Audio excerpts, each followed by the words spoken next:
Bueno, vamos a ver si compartimos pantalla, como hacemos siempre. Les pido a ver si alguien me confirma que está ok el sonido. Yo lo veo bien. Si Ok, me confirma el Todo sonido, acá, perfecto. todo acá. Bueno, bárbaro. Bueno, arrancamos, estamos ya en la clase 6. Se ha ido rápido el curso, siento como que se fue más rápido de lo que uno, ¿no? Por momentos toma noción. Nos está quedando esta clase de hoy. Luego, las 2 semanas que vienen, o sea, los 2 martes que siguen, tenemos clases vinculadas a los temas de arqueología que va a estar capitaneando Santiago Barbich, que es arqueólogo. Tenemos la primera clase focalizada específicamente en lo que es arqueología de alta montaña, por supuesto con otros temas relacionados, y luego una clase dedicada a lo que es patrimonio, muy interesante. Nos queda luego el encuentro 9, que está dedicado a algunas cuestiones de muestreo, por ahí una clase más específica, más particular, muestreo, relevamientos en zonas de montaña, y tenemos la última clase que es de cierre, que es como para compartir experiencias. Bueno, la clase 6 de hoy, una clase sumamente importante, vinculado a los temas de salud y de aclimatación, tema de riesgos también en algún punto.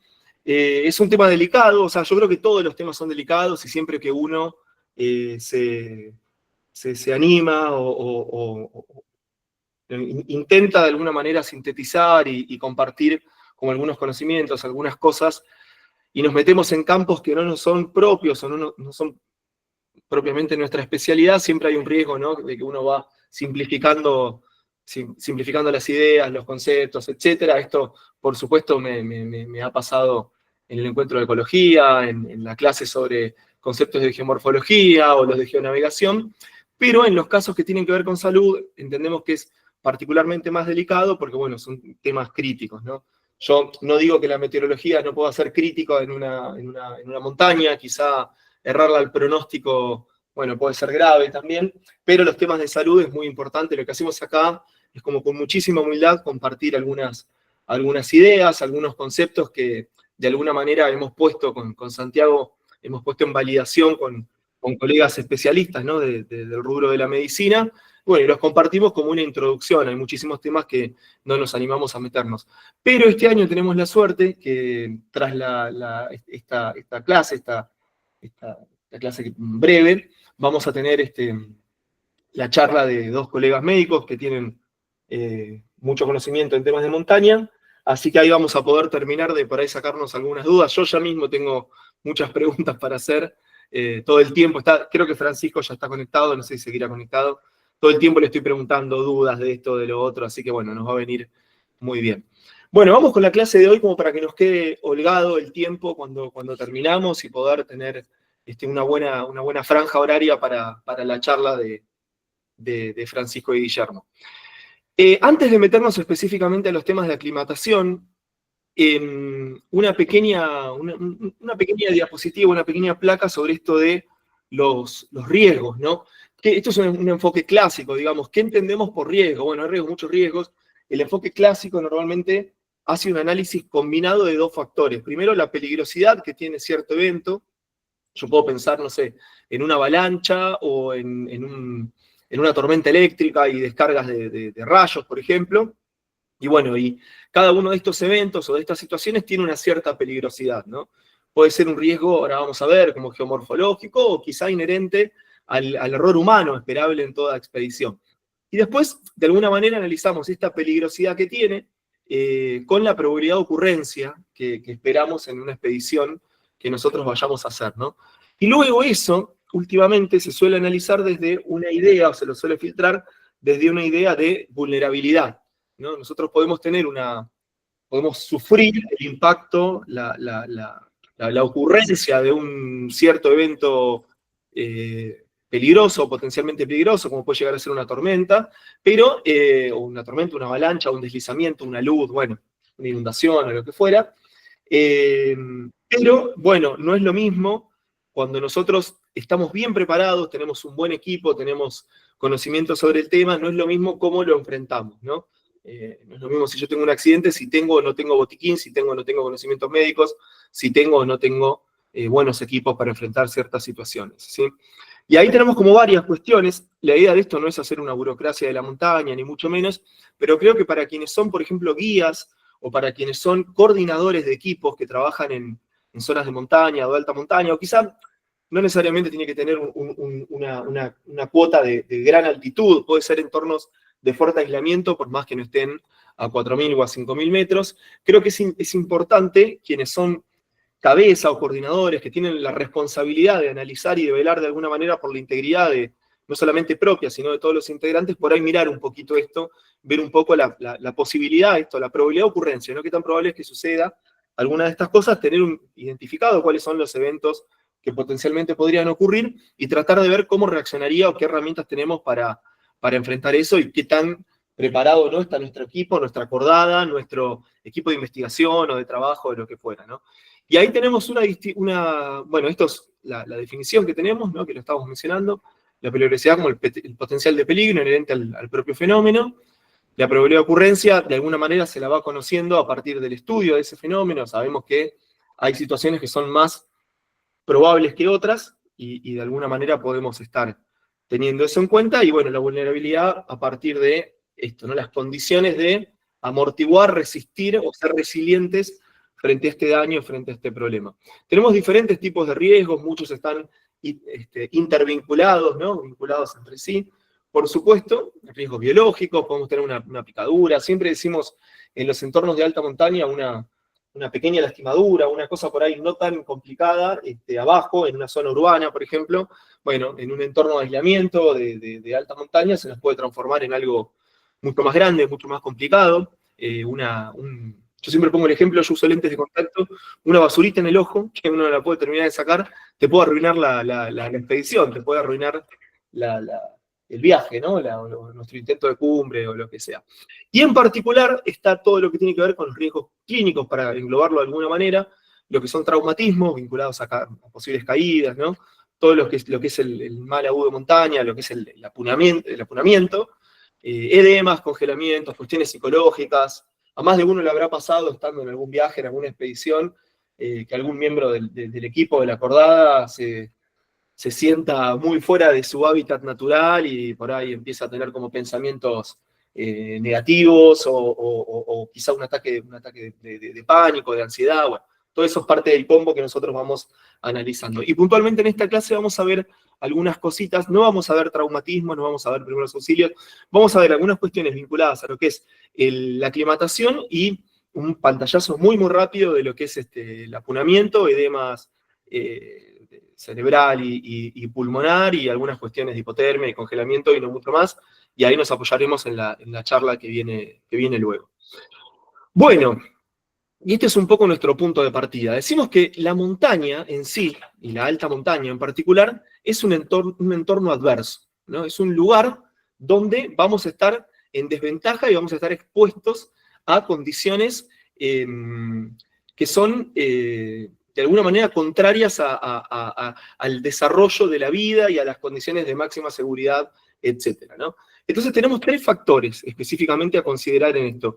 Primero, que la montaña y la alta montaña vamos a encontrar condiciones ambientales extremas. Y decimos en algún punto, en alguna altitud, en algunos ambientes, incluso contrarias a la posibilidad de vida humana, ¿sí? A partir de cierta altitud nosotros podemos discurrir por estas montañas, podemos caminarlas, escalarlas, pero son entornos muy agresivos que en algún punto imposibilitan el desarrollo de la vida humana de manera permanente, ¿sí? Eso como un primer elemento.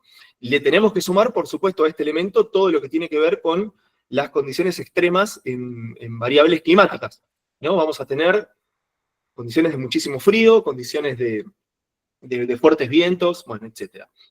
El segundo punto que tenemos es que en este tipo de situaciones, en la alta montaña, tenemos una disponibilidad muy restringida de recursos y materiales, ¿sí? Recursos, materiales, elementos, equipos, por razones de aislamiento, por razones de inaccesibilidad, etc. Hay alguno que me va a decir, no, pero pará, momento, porque yo me estoy yendo a escalar con 10 burros, que estoy llevando equipo al estilo soviético cuando se hacían las viejas campañas de ascenso. Bueno, perfecto, pero incluso en esos casos en los cuales el equipo va muy bien preparado y lleva muchísimo equipo y con muy buena planificación, con muy buenos sistemas de porteo o lo que sea, aún en esos casos, siempre esos recursos van a ser más restringidos en comparación a cuando estamos en una ciudad, en un entorno urbano, abajo. ¿Está bien? Entonces la montaña, incluso en los casos en los que vamos con equipos profesionales muy extensos, con muchos recursos, vamos a tener recursos en sí más restringidos en comparación, ¿sí?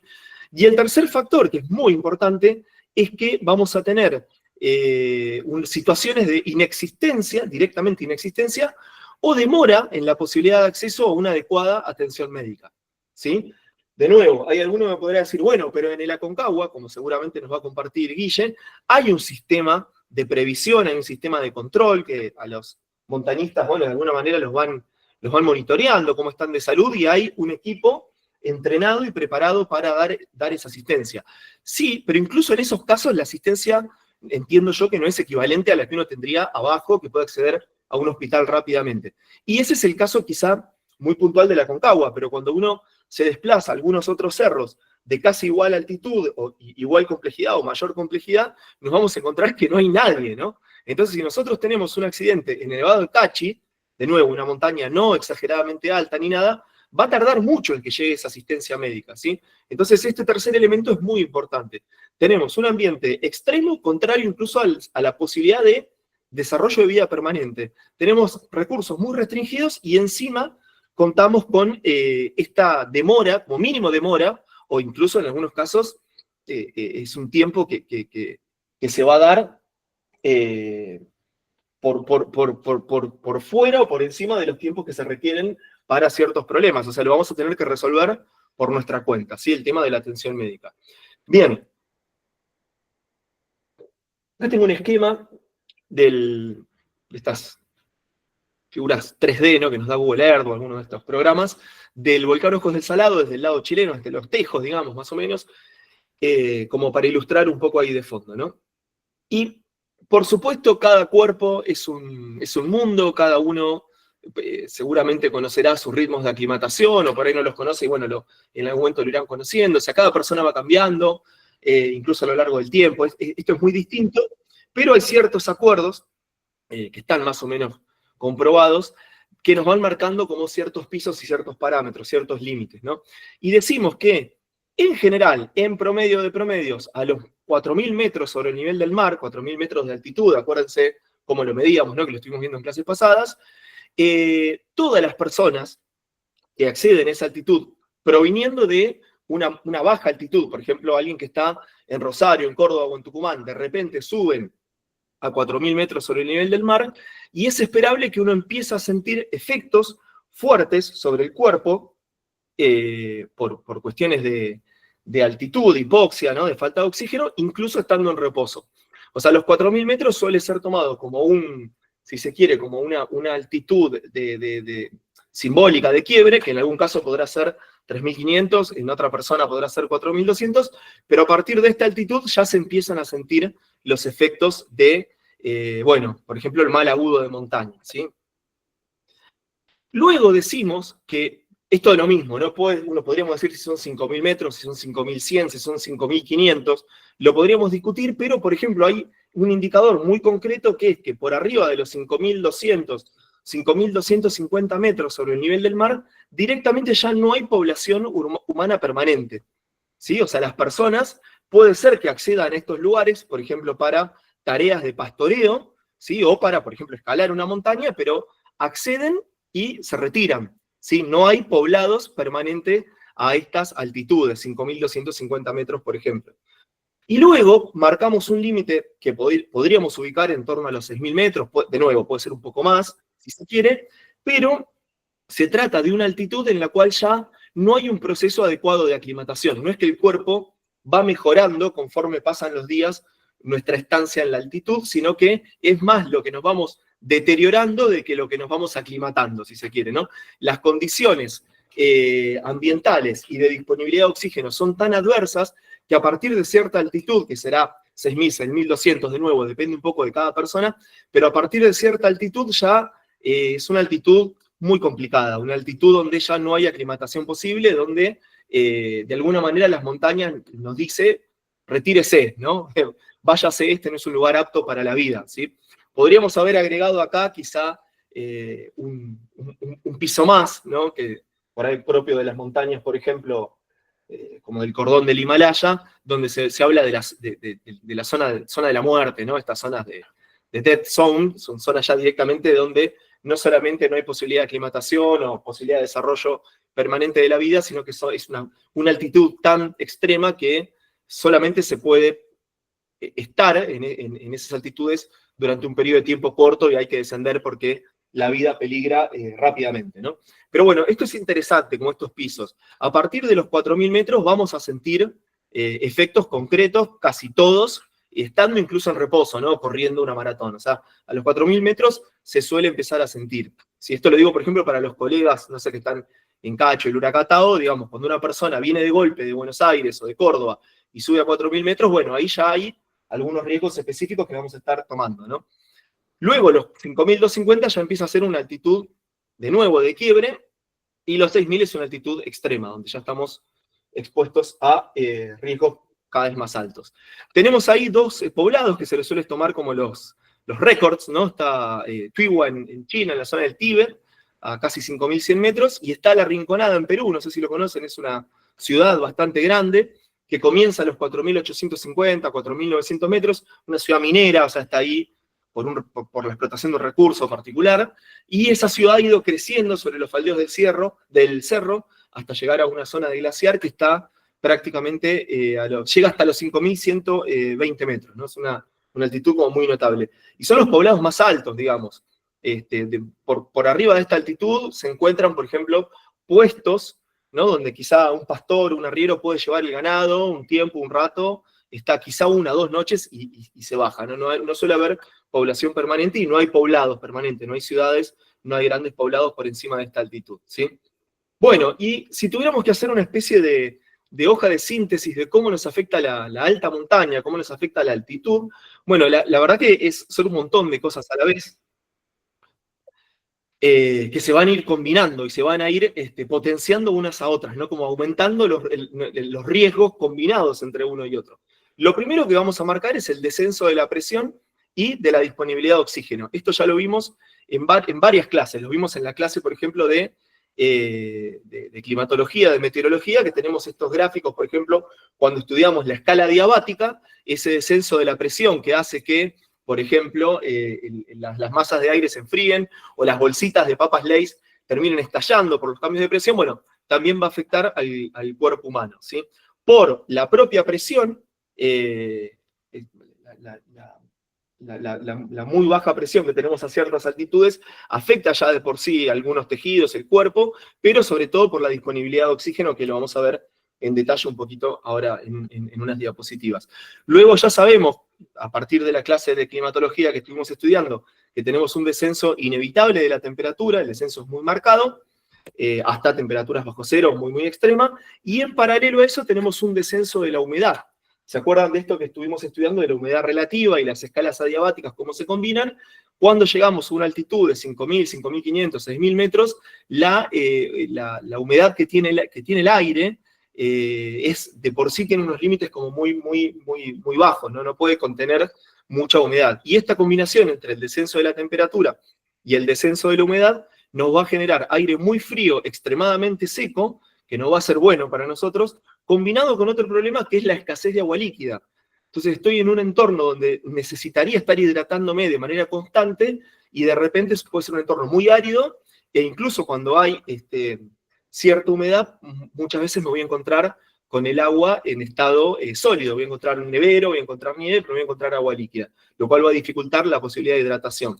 En paralelo tenemos una alta heliofanía y en particular una muy fuerte radiación solar, o sea, el sol nos va a pegar durísimo, en cierta medida está relacionado con el mismo fenómeno de la altitud, al tener un espesor de la capa de atmósfera más reducido, hace que la radiación solar impacte con mucha más potencia sobre nuestro cuerpo. Eso nos va a afectar no solamente la piel con posibilidad de quemaduras, sino también, por ejemplo, los ojos, ¿no? Es muy importante ir con anteojos, protección UV, etc.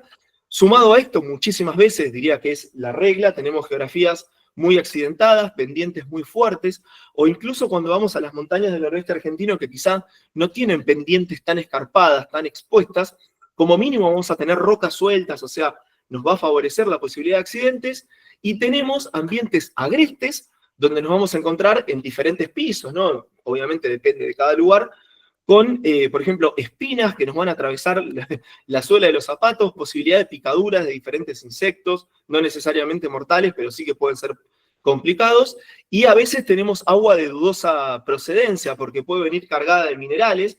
Quizás yo veo el arroyo turquesa en el Cerro Mercedario y digo, ¡ay, qué hermoso ese color verde celeste que tiene! Pero claro, es un agua que no la puedo tomar porque debe tener una concentración de quizá de cobre o vaya a uno saber qué.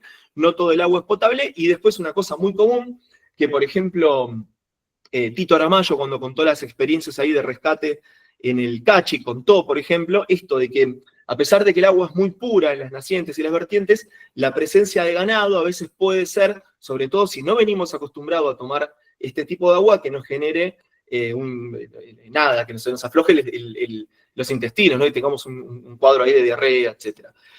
Y el aislamiento, ¿no? Que ya lo marcábamos un poco antes, ¿sí? Cuando combinamos todo esto tenemos un combo explosivo, digo, son muchas cosas que se van potenciando entre sí. Si yo tengo una muy baja disponibilidad de oxígeno y vengo un poco atontado, ¿no? Mi cerebro no está funcionando plenamente y medio adormecido por el frío y voy encima con una pendiente escarpada, con rocas sueltas, bueno, como que se van combinando estas cosas, ¿no? Y aumentan la posibilidad de que se generen accidentes, etc.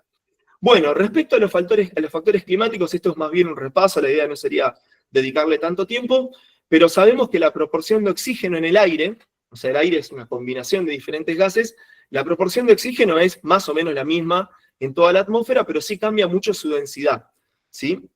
Cuando nosotros estamos a 0 metros sobre el nivel del mar, apoyados sobre el geoide, digamos, tenemos una cierta disponibilidad de oxígeno porque tenemos una columna de aire sobre nuestra cabeza, una presión de esa atmósfera importante que hace que cuando respiramos ingrese más oxígeno en definitiva, ¿no? Conforme vamos ganando altitud, esa proporción va disminuyendo y el aire se va volviendo cada vez más fino, ¿no?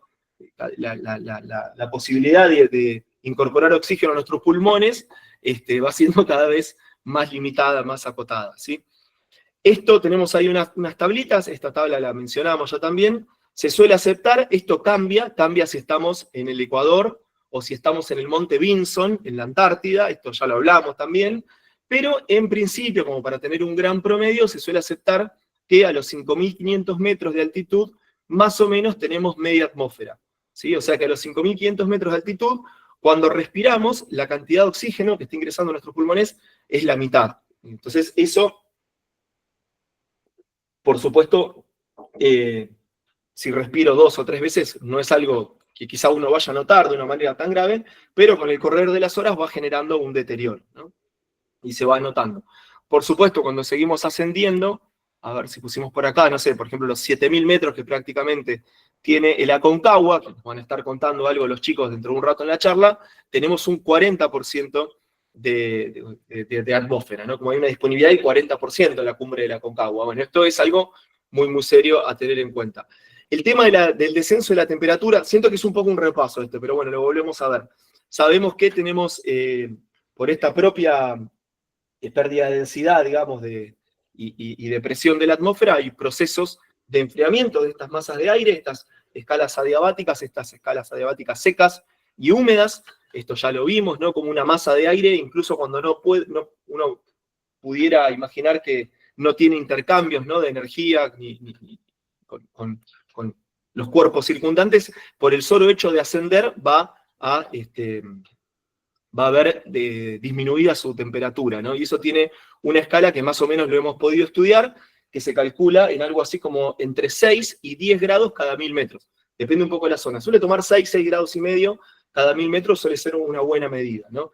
Y eso hace que si, por ejemplo, este gráfico, siento que por ahí es más lo que confunde, porque son ubicaciones que están a diferentes latitudes, ¿no? Entonces, por ejemplo, tengo el Aconcagua, que está a una cierta latitud, y de repente tengo el Lanín, que está mucho más al sur y por tanto está en un ambiente un poco más frío. Acuérdense que conforme nos vamos hacia los polos, la temperatura disminuye algo así como 1 grado cada 180 kilómetros que me alejo del Ecuador y me acerco al polo, ¿no? Pero bueno, imaginando que todos estos hitos, estas referencias, Bogotá, México, Uspallata, está todo bien mezclado, pero bueno, imaginando que estuviéramos todos en la misma latitud, ¿no? Que no estuviéramos más al sur, más al norte, más al Ecuador, y que estuviéramos en un ambiente similar, por el solo hecho de la variación de la temperatura del aire por el comportamiento adiabático, tendríamos un descenso como muy notable, ¿no?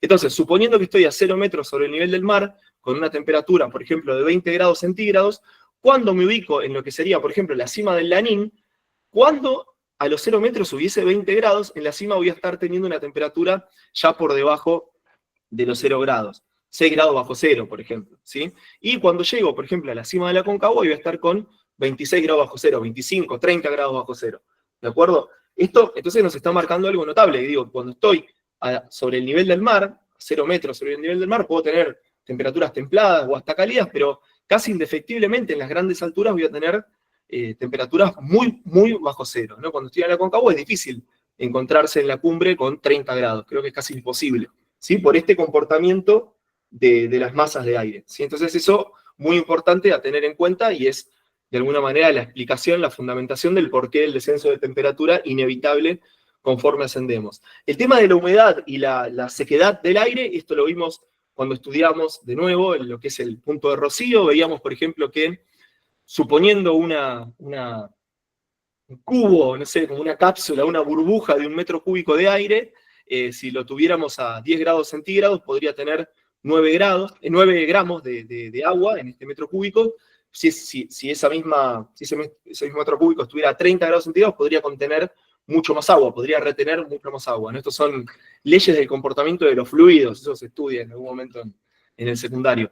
Entonces, básicamente, conforme la temperatura disminuye, la posibilidad teórica, hipotética, en el mejor de los casos, de retener agua es muy baja y va bajando, ¿no? O sea, eso no quiere decir que a 0 grados, por ejemplo, yo voy a tener 4,8 gramos de agua por metro cúbico de aire, sino que eso es lo máximo que puede tener, ¿sí? Entonces ya de por sí nos vamos a encontrar con una atmósfera muy, muy seca. Vamos sumando factores, ¿no? Estamos un poco repasando lo que vimos. Bueno, lo de la radiación, esto a veces son algunas infografías que uno se encuentra cuando ingresa a los parques nacionales, que le ponen ahí a la entrada para que los turistas no se quemen como unos camarones, como unos tomates, ¿no? Que salen a hacer trekking, se olvidan que están a 2.000 metros, a 3.000 metros de altitud, y cuando terminan la jornada, porque encima a veces uno no se da cuenta, porque justamente como el aire es bastante más frío en la altura, el sol nos pega, pero no nos damos cuenta que nos estamos quemando terriblemente, ni hablar ya cuando estamos en lugares donde, por ejemplo, hay nieve, y por tanto las radiaciones se reflejan y nos puede lastimar la vista.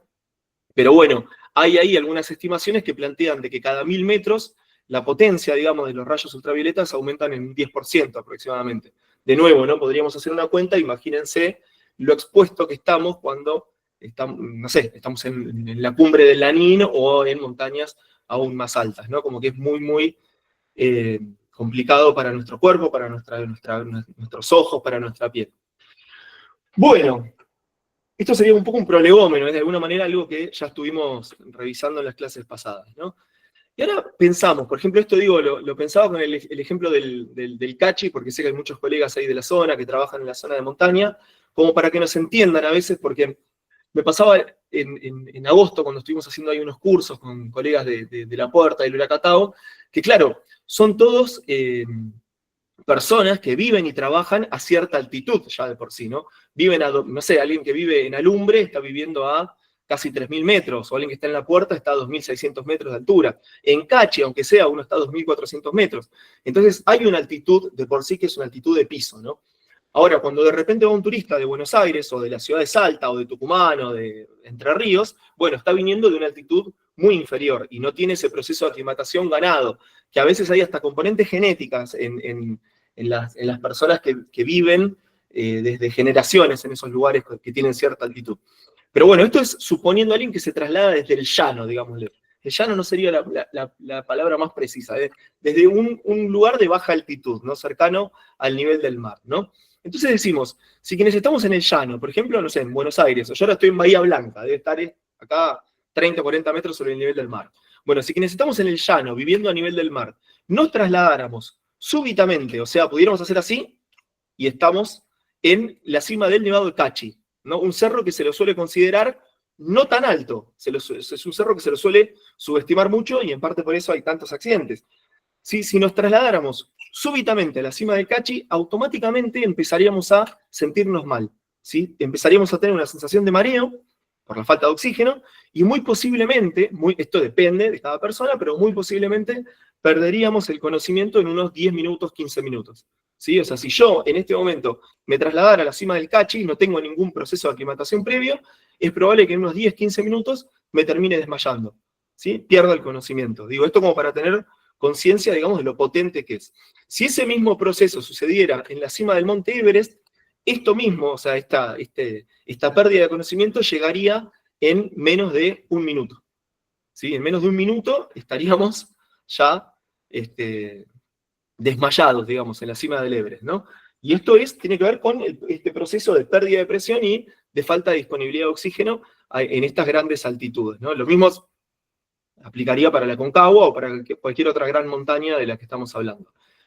Pero sin embargo, ahí decimos, che, pero bueno, entonces, ¿cómo puede ser que haya montañistas, que haya personas, rescatistas, que realizan estos ascensos? Y pensamos en estos ascensos, los que van sin oxígeno suplementario, ¿no? Por ahí los que van con máscaras y esto, que bueno, ahí hay una forma de mitigar este efecto de la falta de oxígeno, ¿no? Decimos, bueno, ¿cómo montañistas pueden escalar el Aconcagua en una cierta cantidad de días y no se desmayan y no se mueren, etcétera, ¿no?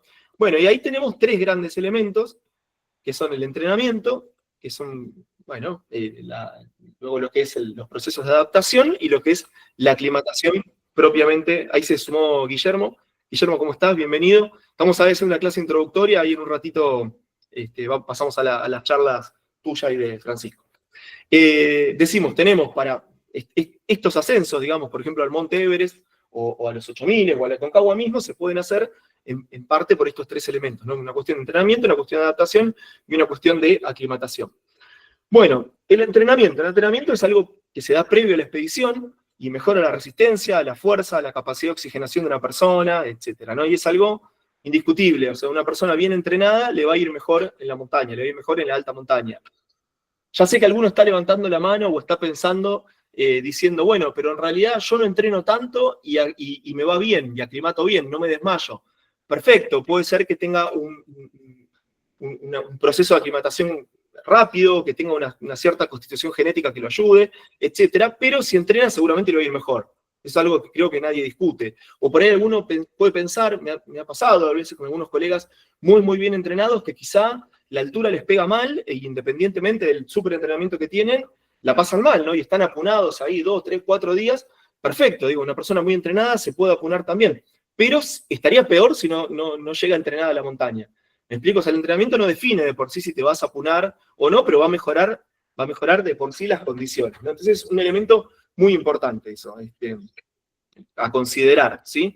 Y una cosa, el entrenamiento no es solamente cuánto salgo a correr o cuánto entreno los 15 o 20 días antes a la expedición. Por supuesto, esos días son muy importantes, si no hago nada, o sea, bueno, voy a llegar medio mal, pero hay personas que tienen un régimen de entrenamiento permanente durante todo el año y están todo el tiempo entrenados, y no es lo mismo alguien que se entrena 10 días antes de ir a la montaña, que sí, bienvenido, es mejor que nada, pero bueno, no es lo ideal, ¿no? Lo ideal es tener algo como más regular. La adaptación, decimos, apenas alguien llega a la altura, ahí Franny y Guillermo seguramente nos van a poder explicar mucho mejor esto cómo funciona, pero apenas llegamos a la altura hay un montón de procesos que se van dando en el cuerpo que se generan de manera involuntaria, digo, no tiene que ver con el entrenamiento, cómo me alimento, cómo me hidrato, sino que son cuestiones que se van dando automáticamente. Un aumento, por ejemplo, de la frecuencia respiratoria y cardíaca que nos ayuda como a enfrentar este nuevo escenario, este nuevo ambiente que tenemos ahí en el muy corto plazo, ¿sí? Pero que sin embargo en algún punto se tiene que acomodar porque no es sostenible a lo largo del tiempo, ¿sí? Es muy normal que cuando uno sube a la montaña de golpe se nos descalabra un poco, ¿no? Nos cambia por ahí la presión arterial, es muy común que tenemos que controlar ahí por ahí los signos vitales esenciales para ver un poco cómo estamos. Ahora, a partir de, esto de nuevo, lo mismo, ¿no? Depende de cada persona, pero se suele aceptar de que entre 3, 4, 6, 7 días, al estar en la altura, ¿a qué altura? Bueno, dependiendo de cuál es mi altura final, digo, pero por ejemplo, cuando yo paso 3, 4, 5 días a 4000 metros, voy a empezar a sentir, posiblemente, cambios en mi cuerpo que tienen que ver con la aclimatación. Va a ir mejorando mi respiración, la función cardíaca, y voy a ir generando mayor cantidad de glóbulos rojos. ¿Sí? Básicamente mi cuerpo, de alguna manera, lo voy a decir de una manera muy, muy caricaturesca quizá, pero digo, mi cuerpo se va a dar cuenta que no hay suficiente oxígeno en la atmósfera y va a decir, bueno, generemos un poco más de glóbulos rojos para optimizar nuestra función y poder transportar el poco oxígeno que hay, poder aprovecharlo mejor, ¿sí? Pero esto, claro, no se genera a las 12 horas de que llego a la montaña. Es un proceso que demanda una cierta cantidad de días. Y ahí ya, de alguna manera, tenemos la clave, ¿no?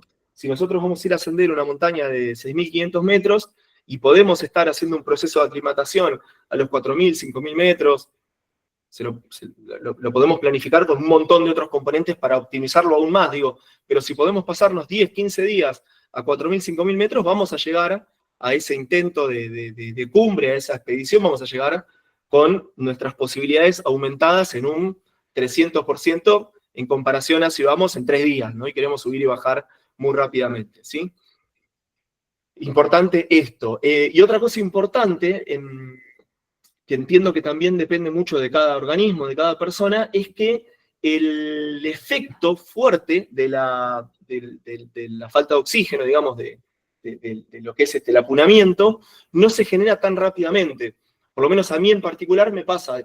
Una vez recuerdo que estaba en Iquique, Chile, y fui con un vuelo a El Alto, en La Paz, en Bolivia, El Alto, 4.300 metros, y de golpe, bueno, estás a 4.300 metros, y me acuerdo que durante 4, 5, 6 horas me sentía bien, no sentía nada. Sí, uno se siente un poco ahí como, como si flotara, ¿no? Porque es inevitable, pero me sentía bien en mi respiración, en mi digestión, o sea, no estaba cansado, y claro, después a las 8, 9, 10 horas, evidentemente hay un efecto ahí acumulativo en el cuerpo, y bueno, se empieza a generar un montón de cuadros, ¿no? Empieza a doler la cabeza, el estómago, etc., ¿no? Entonces esto, ojo también, ojo, mucho, mucho ojo, porque yo he visto gente que por ahí llega, no sé, al Paso de San Francisco, pretendiendo subir, por ejemplo, al volcán San Francisco, un volcán muy lindo de 6.000 metros, claro, y por ahí de repente llegaste a los 4.900 metros que tiene el último refugio, o el anteúltimo, 4.750, 4.900 metros, y no te sentís tan mal. Claro, te vas a sentir mal dentro de 6, 7 horas, ¿no? Entonces hay como que contemplar un poco eso, ¿sí? Bien. Y vamos acá con el ritmo de ascenso, acá siempre me silban, me chiflan y me tiran tomates cuando decimos esto, porque parece una cosa hiper conservadora y prudente, pero es un poco el espíritu de este curso, que poder aprender un poquito y que nadie se lastime y que estemos todos contentos y no pasar malas experiencias en la montaña, ¿no?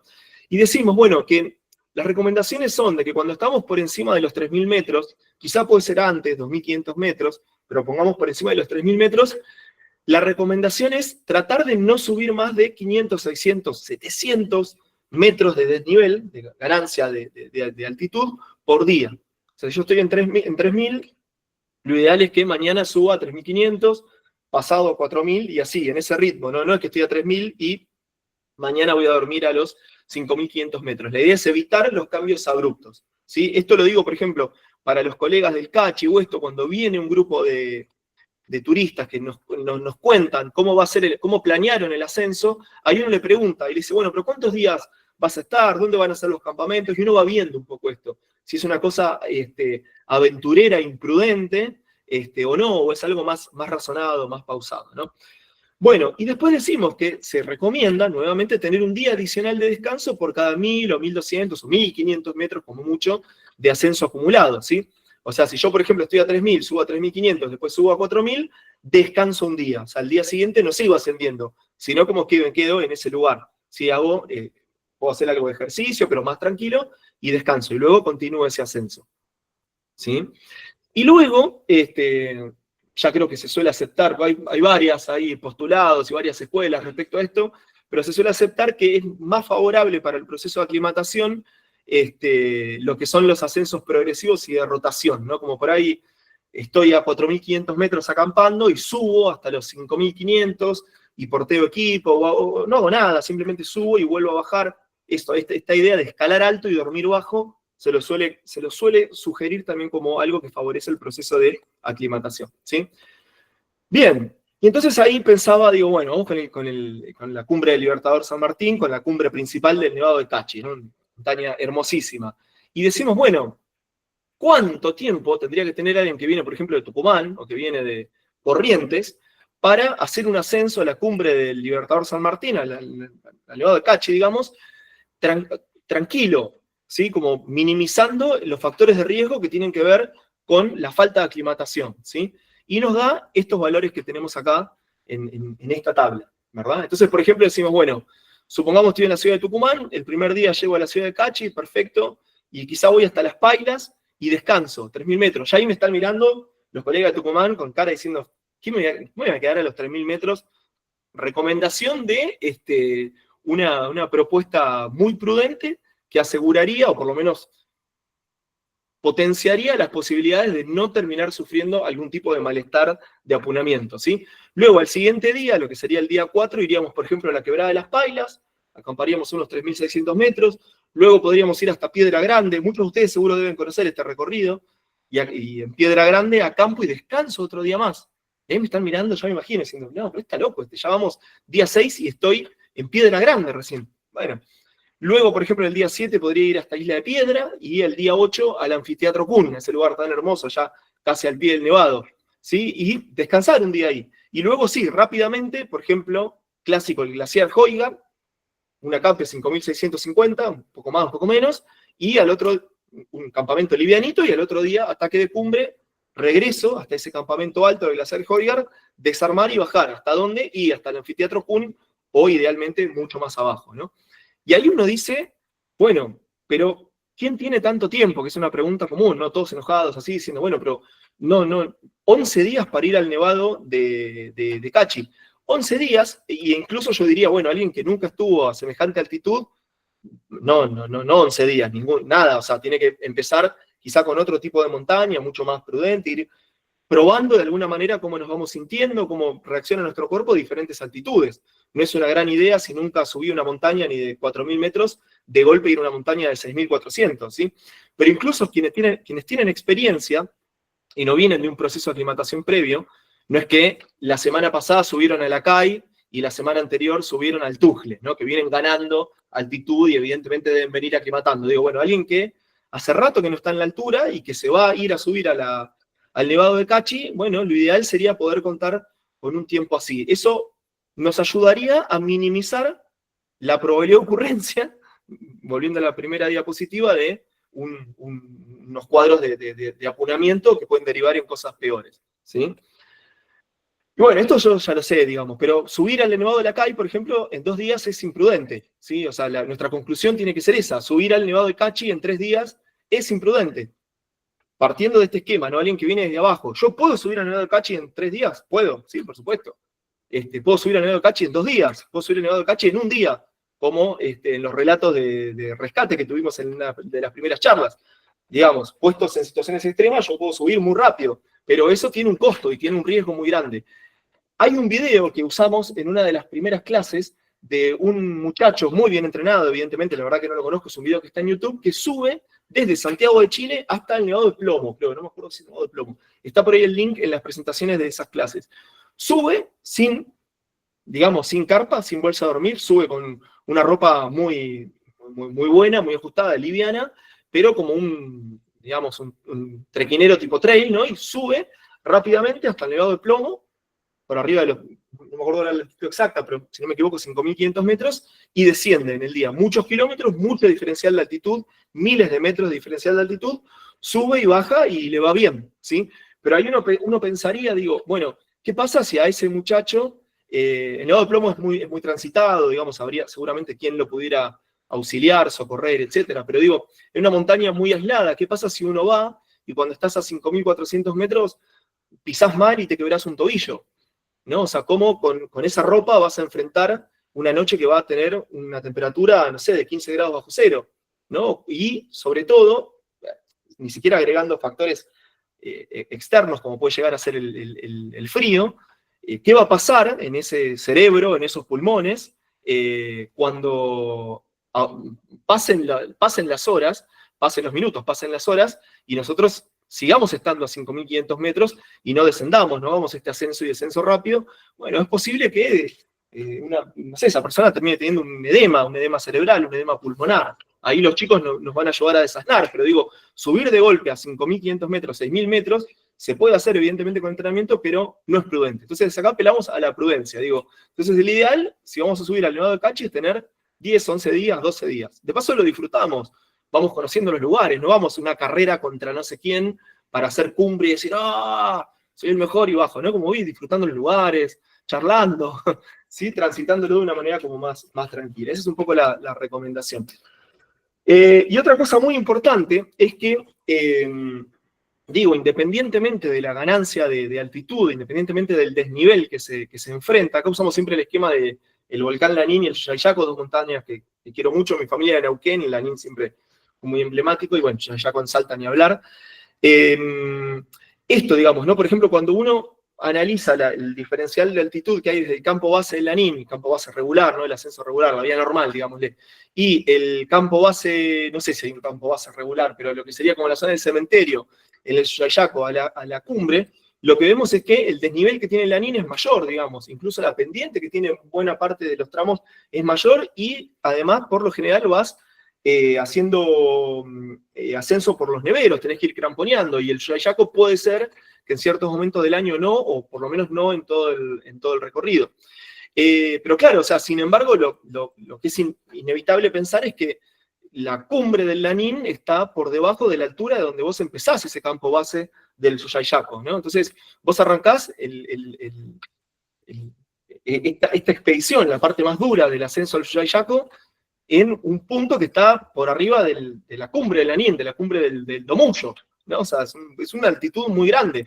Entonces, bueno, si esta persona que llega a escalar el Yayaco viene, como veíamos en la diapositiva anterior, de, no sé, 5, 7, 10 días, estando a 4.000, 3.500, 4.000, 5.000 metros, bueno, cuando llegue a este campo base va a estar fuerte y va a tener, un buen proceso de aclimatación en sus espaldas, y seguramente va a poder enfrentar bien este desnivel. Ahora, este desnivel mal aclimatado se transforma en una cosa gigantesca y muy peligrosa, ¿no? Además por el aislamiento. Bueno, acá una experiencia personal que siempre cuento, muy concreto, del ascenso del Nevado de la Cay, tiene 5.750 metros, más o menos, una montaña tranqui, muy linda, muy simple, no tiene complejidad, es una montaña que se sube caminando, digamos, no con bastones, no hay que escalar, para decirlo de alguna manera, no hace falta encordarse, por lo menos por la ruta más normal que se hace. Y bueno, yo, no me acuerdo qué año fue, esto 2022, 2023, yo doy clases en el primer cuatrimestre en la Universidad de Buenos Aires, doy clases los miércoles, en ese momento daba clases de 9 a 11 de la noche, una cosa así, un horario bastante malo, y tenía ahí como un hueco, unos días, en una semana que me los podía tomar, y tenía el hueco, pero tenía que volver bastante rápido, no tanta plata, bueno, cuestión de que me conseguí un pasaje aéreo a Salta, que salía a la madrugada, salía a las 4 o 5 de la mañana. Entonces fui a dar clases después de todo el día de haber trabajado, o sea, me levanté a la mañana, a 7, 8 de la mañana, trabajé todo el día, terminé dando clases a las 11 y bueno, me fui al aeropuerto, en el aeropuerto me quedé haciendo tiempo, no dormí un poco, pero no dormí claramente. Llegué a Salta, hice algunas compras de algunos víveres y me tomé el colectivo Al Hermanos, no sé si lo conocen, un colectivo de línea que une Salta con San Antonio de los Cobres por la Quebrada del Toro. Bueno, y me tomé ese colectivo y me terminé, cuestión de que terminé acampando en la estación, hay una estación de tren abandonada, del viejo tren de las nubes, digamos, que se llama Muñano, que está a 4.000 metros, más o menos, 3.960 metros, ¿no? Bueno, cuestión de que yo esa mañana empecé en mi casa, 30 metros sobre el nivel del mar, y acampé a la noche a 3.960 metros, ¿sí? ¿Es una altitud de muerte, 3.960 metros? No, pero claro, es una ganancia de altitud fuerte, de golpe. No me era posible hacerlo de otra manera. Si quería intentar el ascenso, lo tenía que hacer así. Y además yo venía con ganas como de probarme, a ver si me apunaba o no, porque venía de varias montañas que había hecho antes en el verano y me había ido bien, sentía como que no me apunaba, entonces como que bueno, hice un poco esa prueba. Alguno debe estar diciendo, bueno, fuiste imprudente. Es posible, de alguna manera, uno a veces va viendo cómo se sienten este tipo de cosas, ¿no? Bueno, entonces acampé, mucho frío ahí, al otro día caminé unos, no me acuerdo, 14, 15 kilómetros hasta una zona que hay unas ruinas que se suele tomar como campamento para atacar la cumbre, y al otro día encaré la cumbre, ¿no? Entonces fue de 0 a 3.960, después 4.780, y encaré la cumbre de 5.750, como el tercer día. Y bueno, y ahí en una mesada, que hay a los 5.500 metros más o menos, me agarró un viento muy, muy fuerte que había, pero nada, no es como que me quedé sin fuerzas, ¿no? Como que me empecé a sentir medio mal, por momentos empecé a tener un poco de náuseas, pero sobre todo como una pérdida de fuerzas. Y bueno, eso sumado a un viento, que el viento fue muy terrible, quizás si no hubiese habido viento, quizá hubiese podido seguir. En un momento dije, bueno, hasta acá llegué y me tengo que pegar la vuelta, ¿no? Y la pasé bastante mal, me sentí bastante mal.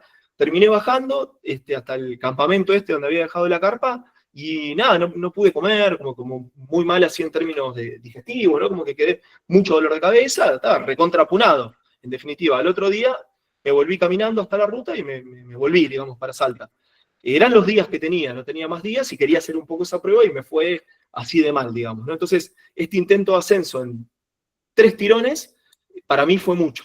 No estaba súper entrenado tampoco, pero yo ahí como encontré mi límite. Poquito tiempo después, diría, no sé, 2 meses después, creo, con un clima más frío incluso, porque estaba más avanzado el otoño, que creo que era más para invierno, fui como con un poco más de margen de tiempo, y bueno, me quedé un día en Santa Rosa de Tastil, que está a 3.000 metros, que es una altitud mucho más amena. Después me fui a San Antonio de los Cobres, anduve ahí, fui al Cerro Pompeya, que no va para aclimatar, esto y lo otro. Después me fui a hacer el mismo recorrido que había hecho y le agregué un campamento a 5.250 porque me había quedado como con un poco como con la mala sensación, ¿no? Que había sido un cerro muy duro, y bueno, y al otro día, bueno, subí, fui a la cumbre, y me acuerdo que fue un paseo, era como que no sentía nada, me sentía genial, y saqué fotos y todo, también el clima fue un poco mejor. Pero digo, es esa diferencia de 2 días, hace que por ahí uno baje de la montaña muy mal, o incluso pueda tener un accidente, o lo haga muy tranquilo y lo pueda disfrutar. Quizás no son 2 días, quizás son 3, quizás son 5, pero digo, no es tanta la diferencia. Esos 2, 3 días más que le dedicamos a la aclimatación puede hacer una diferencia sustancial después en cómo estamos, ¿no?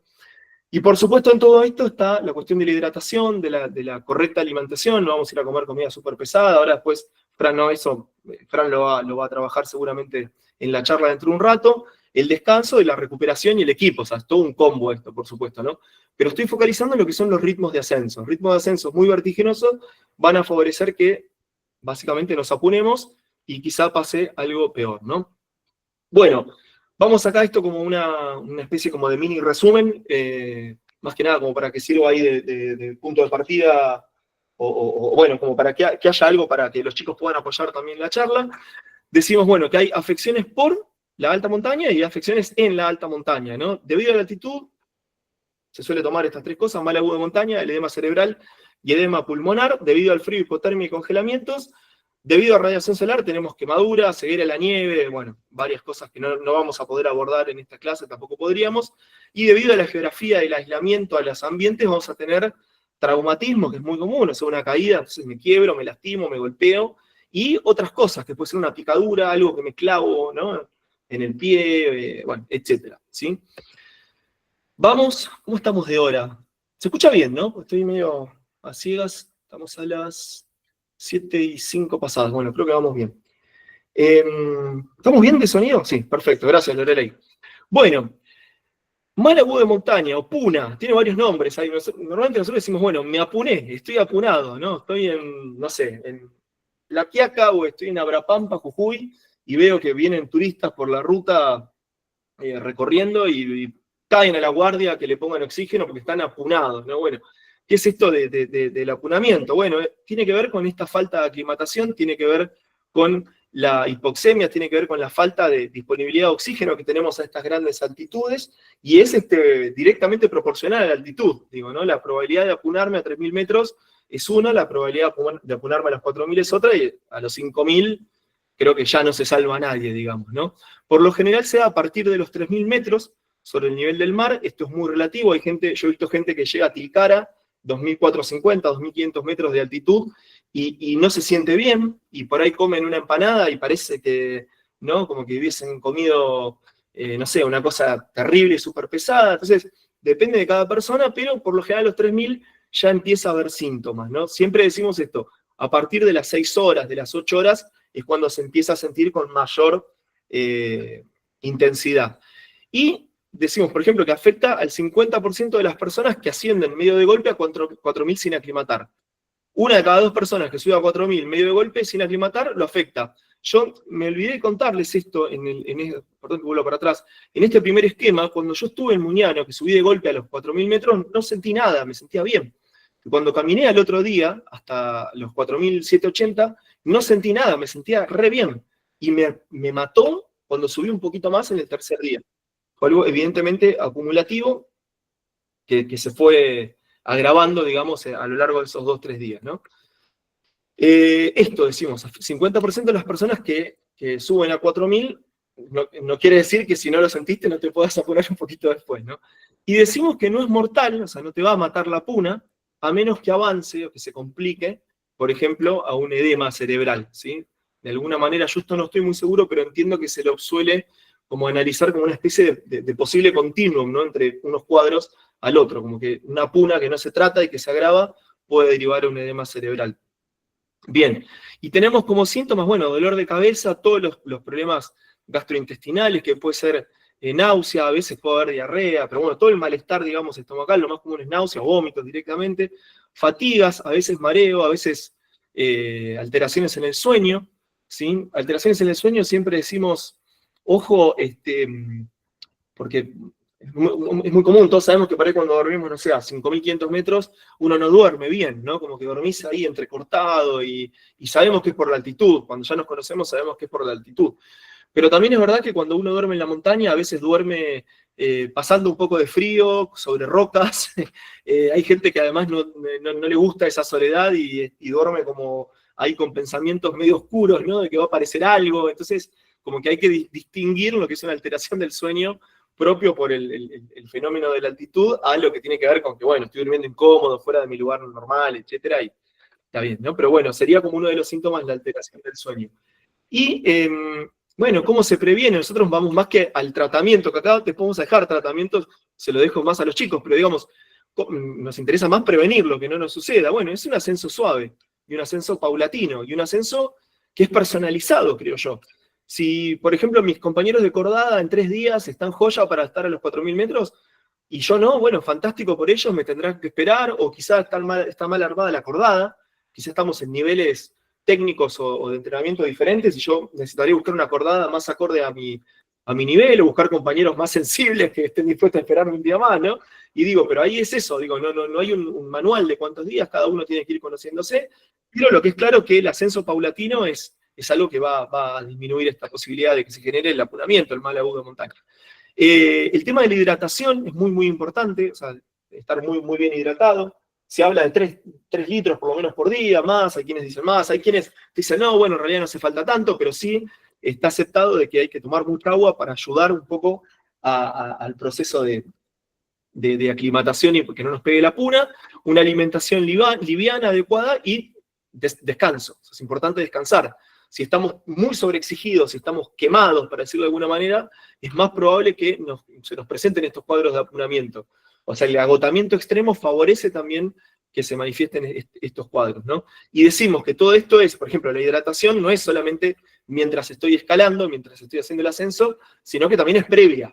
¿Sí? La semana previa, cómo me alimento, si salgo de parranda, no duermo, vivo tomando alcohol, toda la noche me acuesto, bueno, eso, por más que durante la expedición me porte bien y me hidrate, eso va a repercutir, se va a sentir y mucho. Buen entrenamiento, acetosalamina, no nos vamos a meter en eso, para casos más bien de emergencia, diría, le vamos a preguntar ahí a Guillermo. A veces los rescatistas se lo dan cuando no queda otra y hay que subir muy de golpe. Bueno, y lo que es el tratamiento, básicamente, cuando alguien está apunado, estamos, no sé, a 5.000 metros y alguien está apunado, básicamente esa persona tiene que descender y darse el tiempo para poder aclimatar. Y ese tiempo puede ser más extenso o menos extenso, ¿está bien? Evitar esfuerzos, descansar, quizá dormir con la cabeza un poquito más en alto. Por supuesto, nada de alcohol, nada de somníferos, no es que, bueno, no puedo conciliar el sueño, tengo miedo de que aparezca el coquena, o estoy incómodo, voy a tomar una copita, no, o sea, nada de alcohol, nada de somníferos. En Chile hay una frase, no sé, Fran, si vos la escuchaste, que dicen, los curados no se apunan, como las personas borrachas no se apunan, es medio en broma, ¿no? Claro, o sea, qué sé yo, o sea, es un dicho, es gracioso, pero no, o sea, es algo que nos va a jugar en contra. El tema de la buena hidratación, y después hay, entiendo, como otras cuestiones, como por ejemplo la cafeaspirina o el ibuprofeno, que es como para mitigar un poco los síntomas y el malestar que nos genera cuando la cabeza por ahí nos duele mucho, por ahí uno se toma algo como para atacar un poco ese dolor, para hacerlo más tolerable, digamos, ¿no? Pero entiendo que es algo como paliativo que no va a la causa. En definitiva hay que descender y aclimatar. Bueno, edema cerebral de altura. Los edemas, ahí no voy a decir barbaridades, prefiero que me voy a apoyar mucho en ustedes, chicos. Perdón y gracias a la vez. Pero bueno, es una retención de líquidos en tejidos extracelulares, entiendo. Y uno puede tener un edema, quizás, no sé, en un pie o en un ojo, y quizás no sea tan grave, pero acá los edemas que se dan en el cerebro y en los pulmones pueden terminar siendo mortales. Creo que es una de las principales causas de muertes en escaladores, en montañistas a ciertas altitudes, junto con los accidentes, digamos, que tienen que ver con traumatismo, ¿no? Con caídas, etc. Pero bueno, ¿cuáles son las causas? Decimos que son las mismas del apunamiento, del mal agudo de montaña, pero por lo general empiezan a aparecer y se empiezan a expresar a una altitud un poco mayor.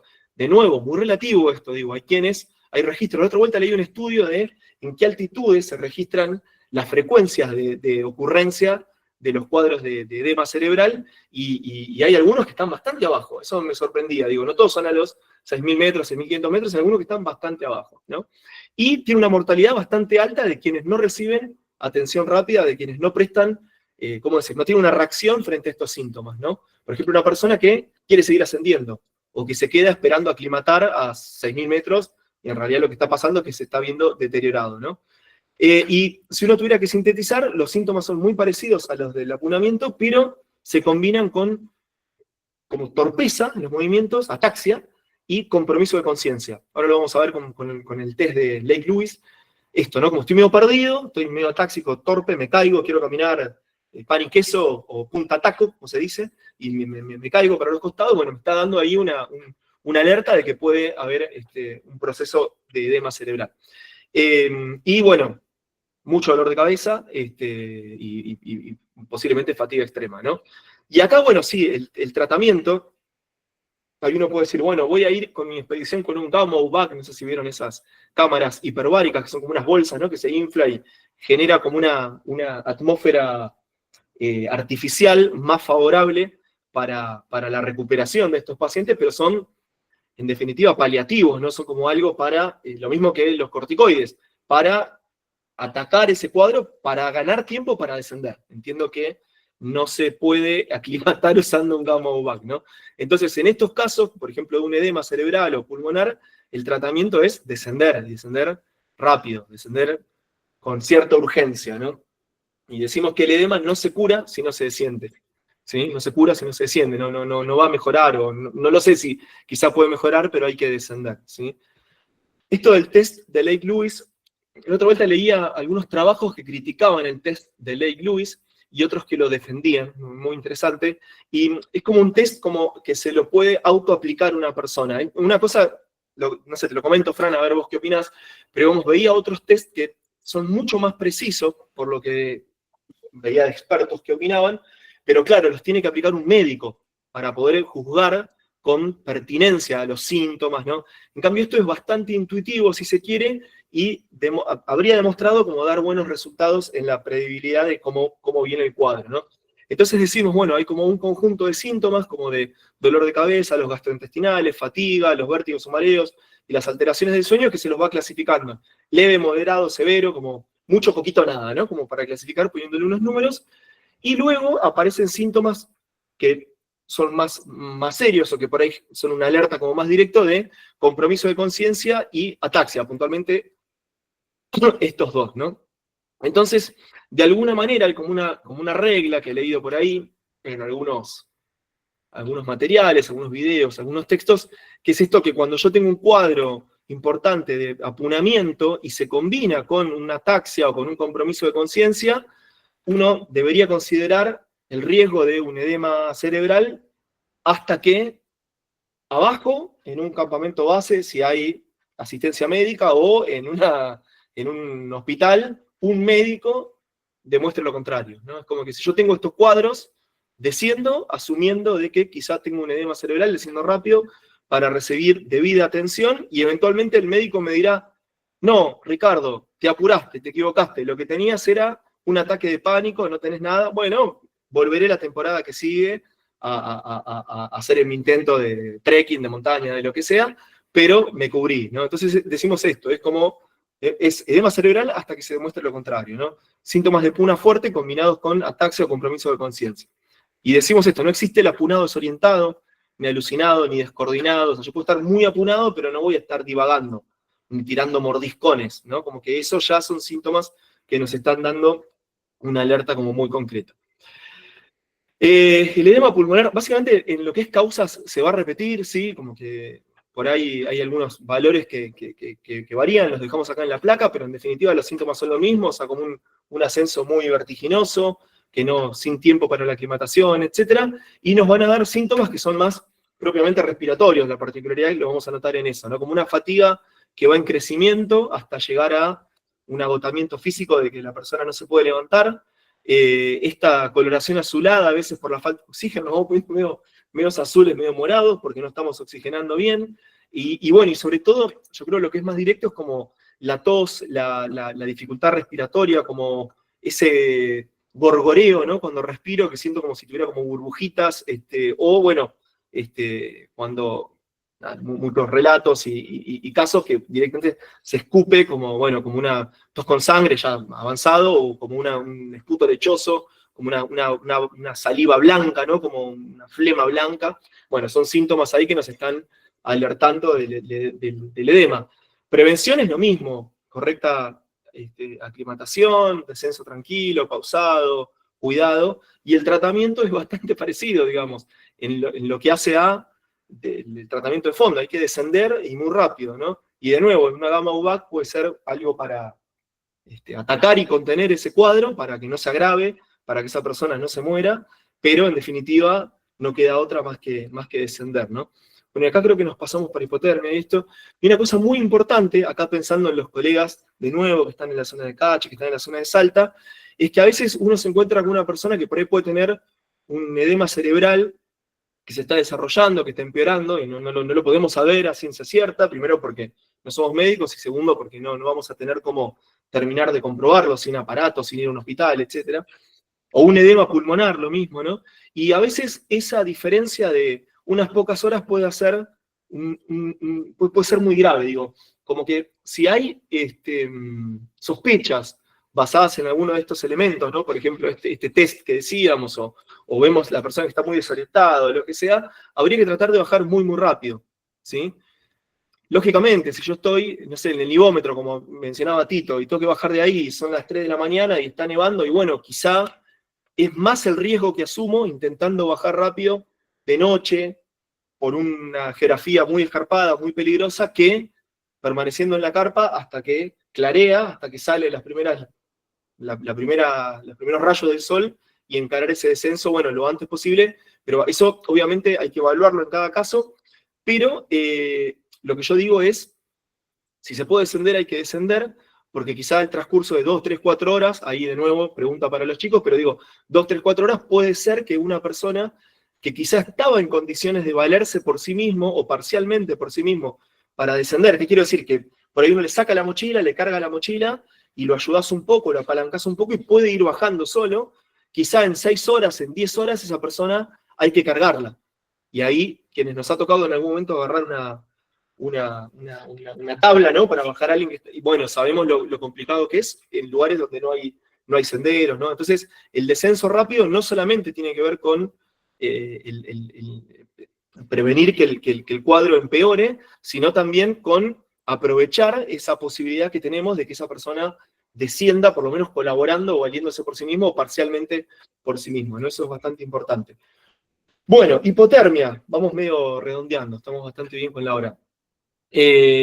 Teníamos ahí, no sé si se acuerdan, lo habló bastante Héctor cuando dio la charla sobre los trabajos en la Antártida, ¿no? Los fríos extremos que tienen los colegas que trabajan ahí en las bases, por ejemplo. Pero decimos, nosotros tenemos, bueno, cuando hay una exposición continua y prolongada al frío, ¿se acuerdan que él contaba que el médico les decía, con esta temperatura y este viento, que tenemos para ir a la tabla, ¿se acuerdan esa tablita de sensación térmica?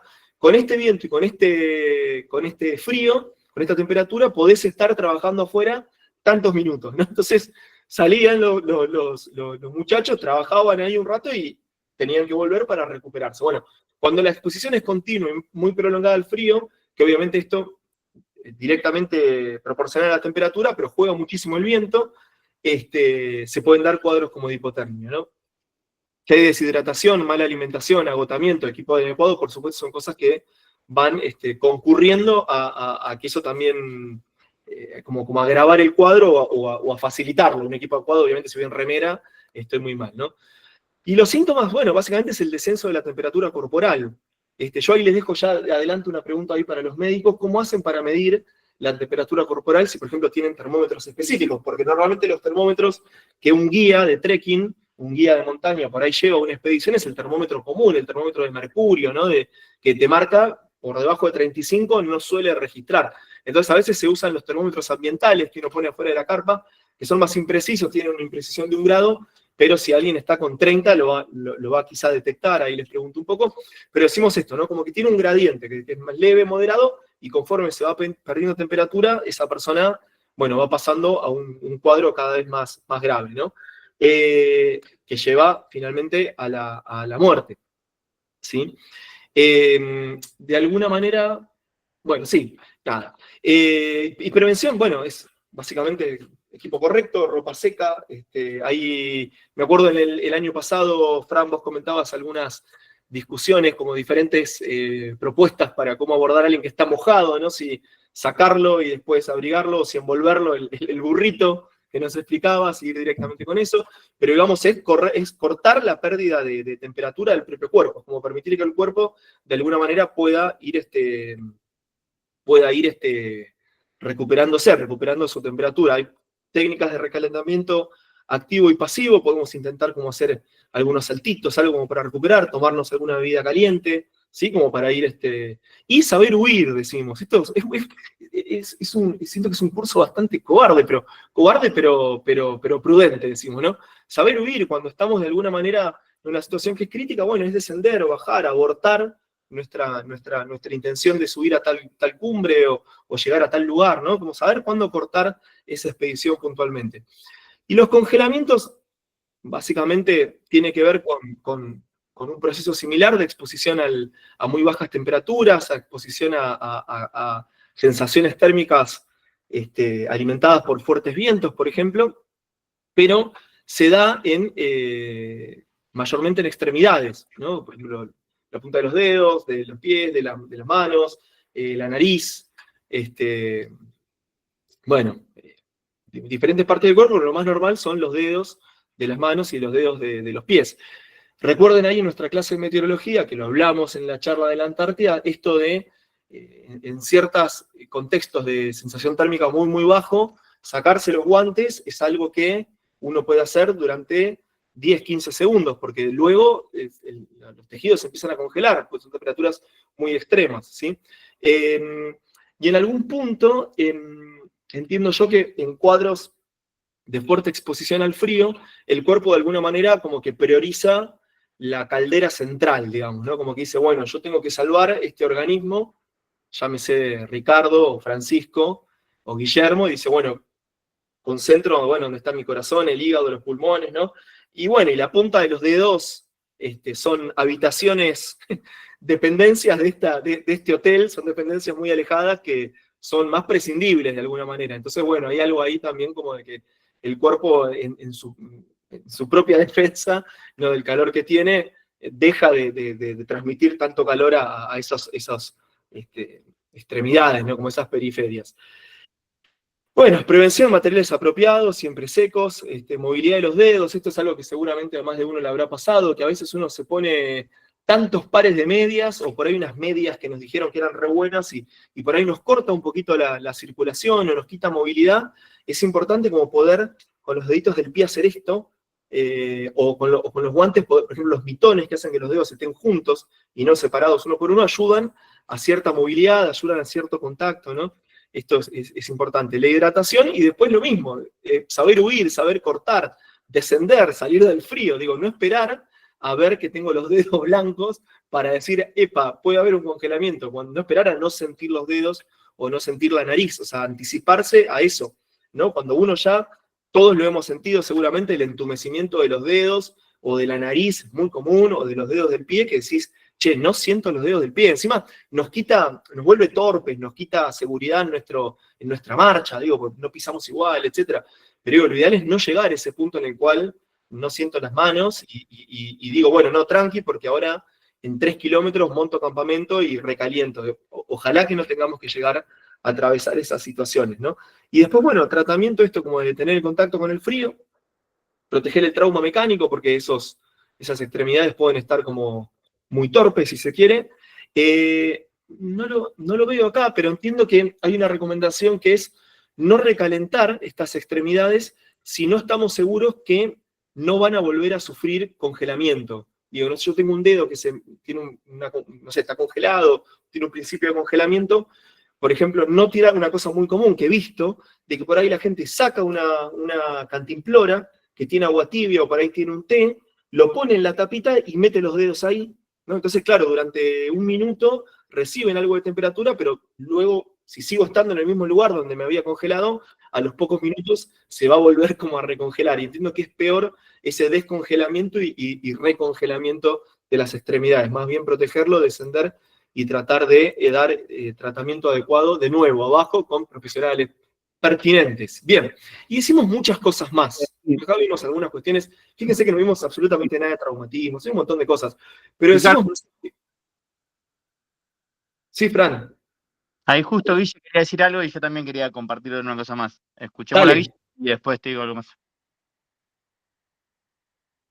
adelante. Bueno, buenas tardes. Hola. Guillermo por acá, no sé si me escuchan bien. Sí, sí, perfecto. Bien, nada, ahí hacer un aporte a la parte de congelamiento que estabas hablando, esto de cómo colocar los dedos en algo, en líquido caliente cuando estamos congelados o algo por el estilo. Sí, Efectivamente no es una indicación porque en el dedo ya congelado, en los dedos congelados, hay muchos radicales libres y lo que son los trombos, ¿viste? Trombos que son como cuando vos te cortás que se hace la costrita. Bueno, todos esos trombos que están adentro de los vasos sanguíneos, si uno los calienta, los termina desparramando por el resto de la extremidad, ¿no es cierto? Y compromete aún más lo que es la irrigación. Entonces, si se vuelve a congelar esa mano, el proceso de congelamiento es mucho mayor, digamos, en claro. superficie y en rapidez. Por eso, el recalentamiento siempre se va a hacer cuando sepamos que el cliente, paciente o andinista va a salir evacuado, ¿sí? Que nos Claro. aseguremos de que va a tener una evacuación y no se va a poner nuevamente al frío. Así que no es recomendado recalentar las extremidades congeladas. Bien, gracias. Ahora te vamos a bombardear, Guille, igual, prepárate, porque Uf, muchas bueno, vamos. preguntas. No sé, Fran, si vos ibas a agregar algo. Sí, algo que yo no me pareció necesario notarlo, digamos, creo que vos lo abordaste un poco en la charla, pero es sumamente importante también es respecto a las vestimentas. En un Claro. momento, a mí me pasó inclusive estando ascendiendo al volcán y de pronto que se me pierde una roseta de nieve. Puteé todo el ascenso, o sea, y Claro. al rato veo un guante volar, un guante de uno de los que estaba haciendo cumbre. Mm. Si bien estamos usando doble guante para primera piel, segunda piel, eh, es sumamente complicado remarla después de esa exposición para esa Claro. persona que tranquilamente le puede pasar de todo. Como observación, a mí me pasó que en un momento vi un paisaje lindo, un amanecer desde el volcán, saco el segundo guante, el primero tenía el touch del dedo como para sacar las fotos con el celular, y fue tanto el frío que estuve casi 5 días con dolor neuropático. Es la electricidad en Claro. dos de los dedos molestándome. Y nada, hay que respetar justamente la exposición al frío de los miembros porque es Y complicado. fueron segundos, segundos de exposición. Sí, y además Claro. lo que te queda es eso, como decís vos, o sea, movimiento, entrar en calor y te lo quieras, pero si ya la perfusión se vio afectada y también comprometió un poco el nervio, ya está. Claro. Claro, bueno, genial. Bueno, prepárense porque viene un bombardeo, me parece, sobre todos estos temas. Pues están tomados de una manera muy superficial, apelando un poco a la prudencia, pero no mucho más, porque no me animo, no me da la cara. Igual, Ricardo, Sí, sí, perdón que te interrumpa, pero vos decís muy superficial. A mí me sí, pareció demasiado agregar tratamientos para el mal alburo, digamos, el edema cerebral, y vos explicaste hasta síntomas, fotito, agregaste todo. Me parece al revés, estaría bueno compartir esto de que sí es. Claro, lo que pasa es que ahora igual lo charlamos un poco, pero yo siempre, mirá, en la primera clase lo primero que decimos con Santiago, porque nos daba un poco de miedo, es decir, che, compartimos algunas cosas para hacer un ida y vuelta, pero de ninguna manera estamos haciendo una invitación a que alguien, porque mira 4 videos de un seminario random, salga a querer subir al mercedario solo, sin tener nunca, sin idea de nada. Y en esto es lo mismo, a mí me da como bastante terror que alguien diga, ah, mira acá, me tengo que tomar un betametasona para, o sea, no, o sea, como está puesto un poco ahí para que no quede el gap, como para que no quede el agujero y parezca que no hay nada, pero es algo como muy delicado. Si querés, para mí es muy importante, estas mismas cosas podemos recuperar esa placa y la compartimos y la profundizamos un poquito. Y ahí me encantaría por ahí si se animan. De hecho, alguna vez te he hecho preguntas sobre si Dexa o Beta y por qué esto, y me parece que por ahí está bueno, pero no me termina de cerrar sobre todo el tema de la administración de medicamentos o de procedimientos, ya que son mucho más complicados, profundizar mucho ahí, porque siento que puede dar una falsa sensación de seguridad a alguien, ¿no? Es más que nada por eso, digamos. Coincidimos completamente. Bueno, redondeo un poquito esto, así después nos queda un buen rato para las charlas. Yo sintetizaría esto, ¿no? Que digo, cualquier cosa que puede no ser tan grave abajo, y yo pongo mi ejemplo de la basurita en el ojo. La basurita en el ojo una vez me pasó, la pasé pésimo. Otra vuelta me clavé una chillagua acá en el dedo, que cada tanto lo cuento, acá adentro está todavía, no me la pude sacar nunca. Está bien, ni hablar una gripe mal curada, que se puede complicar ir para otro lado, pero digo, una cosa que puede ser muy simple, muy tonta, que se me mete, no sé, estoy tratando de mover unas rocas con la piqueta para acomodar la carpa y saltó una escama, una esquirla de una mica y se me clavó en el ojo. Y eso si yo estoy con la posibilidad de ir a la guardia de no sé, del Santa Lucía en Buenos Aires, me revisan, me ponen, me dan unas gotitas, me voy a mi casa y no pasó nada. Ahí arriba puede ser un quilombo. Entonces, es como que las condiciones son muy malas, independientemente de la altitud y de todo esto. Entonces, como que la prudencia es como una necesidad, si se quiere, ¿no? Es un entorno hostil, estos 3 elementos que veíamos. En términos ambientales es muy complicado, tenemos poco equipo, de nuevo, podemos tener mucho equipo, pero siempre va a ser menos que en un escenario abajo, y no vamos a tener una asistencia sanitaria, no va a poder atender un médico rápidamente. Pensemos, quizá Guille, Fran, digo, montañas del noroeste que por ahí estás a 2, 3 días de caminata para encontrarte un cristiano y no un médico. El primer poblador que vive en el último puesto de la altura, digo, ¿no? Entonces son situaciones como muy graves. Algo por ahí no tan complicado se nos puede trabar muchísimo. Vamos un poquito con esto, me voy más para lo geográfico porque me siento un poco más fuerte, sobre la disponibilidad del agua en la altura, ¿sí? Mencionamos algo que tiene que ver con esto, con el agua se congela, básicamente, a partir de cierta altitud, el nivel de congelamiento, eso uno lo puede mirar en los proveedores de pronóstico que estuvimos estudiando, y uno puede saber a partir de qué altitud ya el agua va a estar en estado líquido, a menos que encontremos una vertiente muy fuerte que empuje, ¿sí? Pero decimos, nosotros podemos el agua trasladarla en vehículo o portearla. Me ha tocado hacer algún viaje que tuvimos que hacer 2 días de llevar bidones a pata hasta un lugar donde iba a ser nuestro campo base. Bueno, 2 días de laburo de llevar, perfecto. La podemos llevar en vehículo hasta nuestro campo base, por lo menos. Pero luego vamos a poder tener disponibilidad de agua superficial, por ejemplo, de los arroyos o de las vegas. A veces decimos, hay vegas que son vegas frescas, que uno las ve corriendo, que la vea corriendo no quiere decir que esa agua sea necesariamente segura, puede tener alguna bacteria, algún animal que se murió aguas arriba y estoy tomando y después me va a dar una diarrea, pero digo, bueno, hay vegas que tienen un agua que se nota que está como en movimiento y hay otras que son más tipo ciénagas o que son vegas que se estancan, entonces el agua está en un proceso de descomposición mayor, hay que tener un poco más de cuidado. Las vertientes o los ojitos que le decimos en el noroeste, esto Guille, no sé si te lo llevo a comentar, Fran, que nosotros focalizamos un poco en lo que es la zona del noroeste argentino. No le apuntamos tanto a las montañas tipo de estructura alpina, de escalada, sino más bien estos trekking de alturas, ¿no? Bueno, en el norte es muy común encontrar ojos, que son como vertientes en ciertos lugares. Veíamos cuando analizábamos Las Vegas, ¿se acuerdan la clase pasada? Estos manantiales, estas fuentes, que se les llama, que viene un agua como muy pura. A veces hay agua subalvia, que podemos encontrar agua en una capa no superficial, por ejemplo, un río, tenemos un río, un arroyo, no lo vemos en superficie, pero quizás si escarbamos, encontramos el agua ahí a unos pocos centímetros, un poquito más abajo, o bien lo que es el derretimiento de hielo y nieve, ¿sí? Respecto a la hidratación.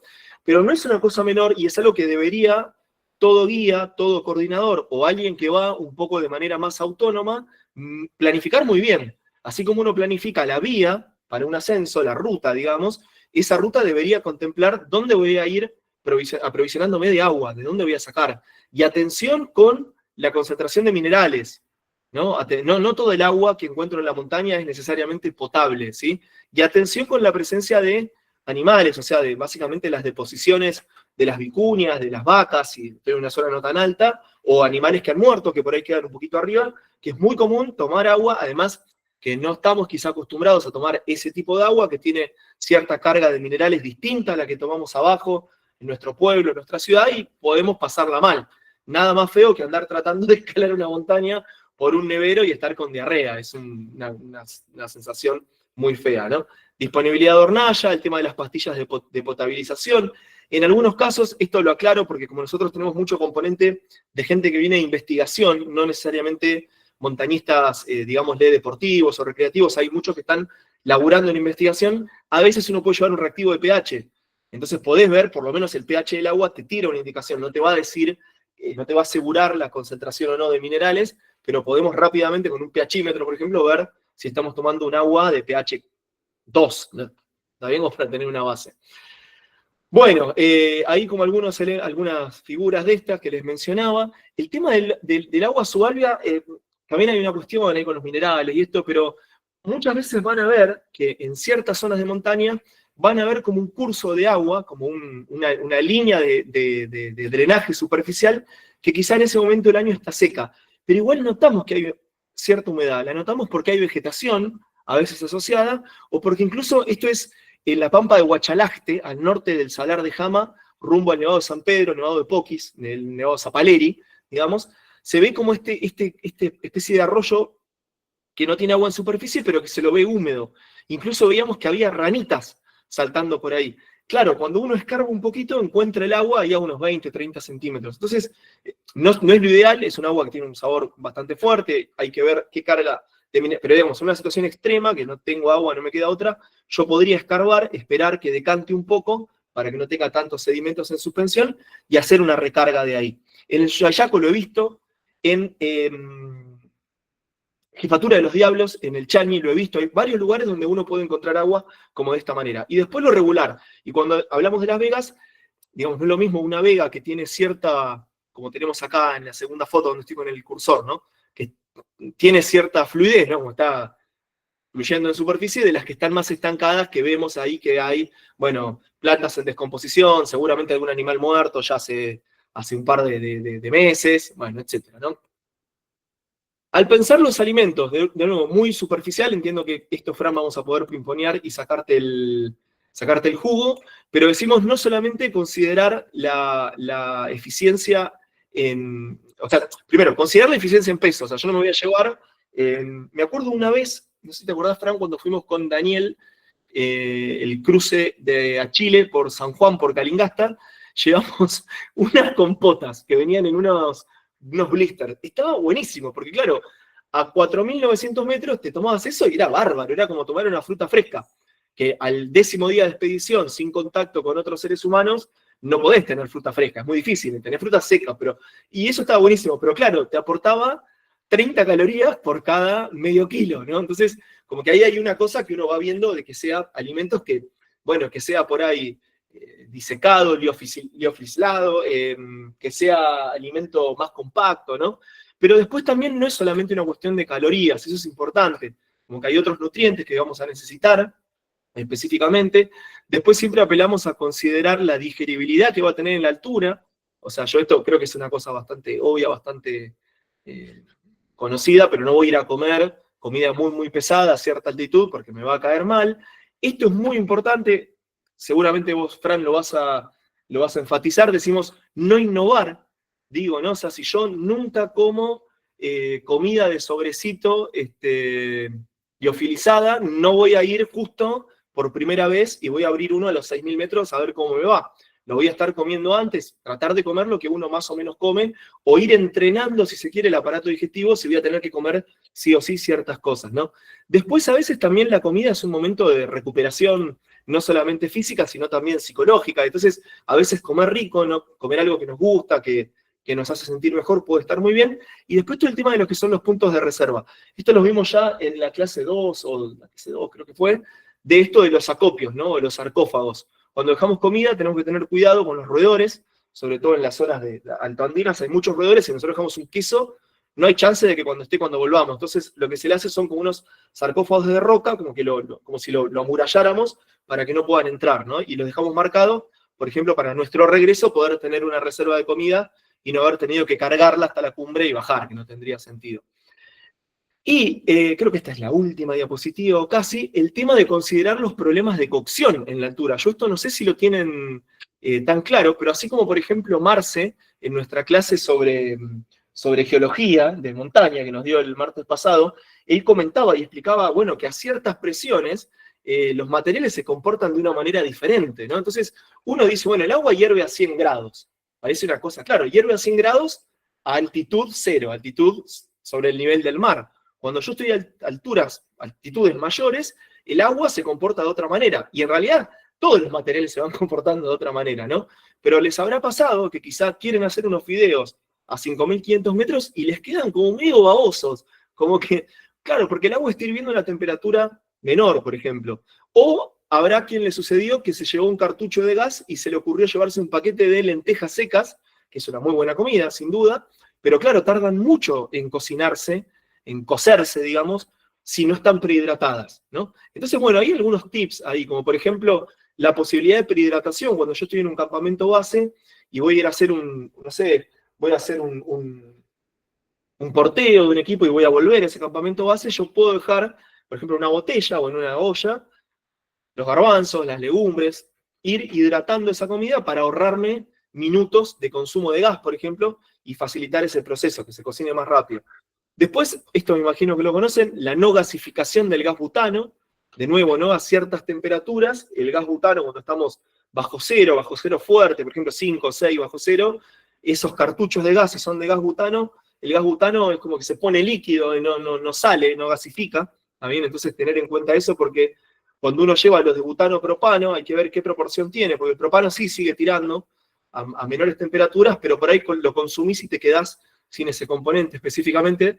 Y después esto que decíamos, del menor punto de ebullición del agua, ¿no? Porque digo, si yo quiero hacer unas lentejas a 6.000 metros, voy a estar 3 días, porque las voy a estar tratando de hervir a 70 grados, entonces voy a tener que tenerlas mucho rato, me voy a consumir las bombonas de gas y al final voy a terminar comiendo las lentejas medias duras porque no las voy a poder terminar de cocinar, ¿sí? Bueno, vamos medio cerrando, estamos menos cuarto. Bueno, vamos medio cerrando la clase. Yo creo que va a haber muchas dudas, muchas preguntas, mucho ida y vuelta para la segunda parte de los chicos. Pregunto si, no sobre lo que viene, sino sobre alguna de las cosas que vimos acá, por ahí. ¿Hay algún comentario o alguna pregunta? Si no, paro la grabación para, más que nada, para no sobrecargar el peso que después tiene el video. Bueno, paramos a la 1, paramos a las 2, a las 3. Perfecto.